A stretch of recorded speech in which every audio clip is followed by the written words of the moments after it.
The focus of this capture operation, that is the coordinated effort between Wind Cave National Park and the U.S. Geologic Survey, is to assess the success of our implementation of our elk management plan.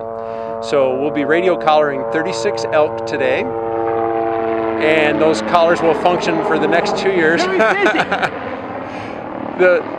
Those collars will function for the next 2 years, gathering GPS data location, and what that information will tell us is later this winter we plan on pushing a sizable number of our population of elk out of the park.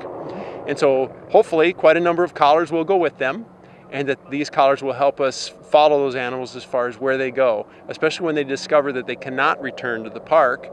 That's the big question, is where are they going to go from here? The park has recently done, over the last 3 years, has done extensive fence reconstruction around the border of the park.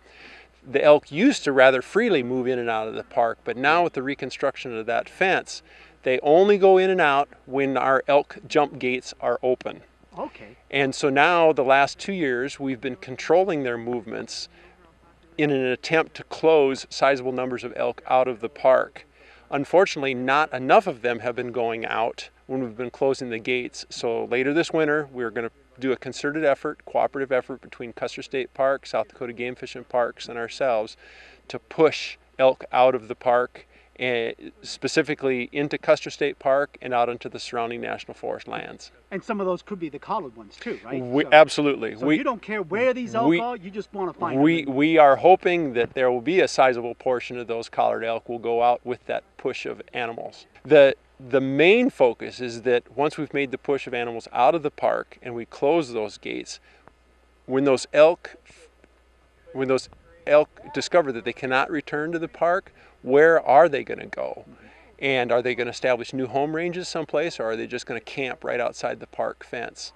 Other information that the collars give us are if there's ever mortalities, if an elk dies for any reason, that we get a special signal, I can investigate that and determine cause of death. Those are the two real big focuses.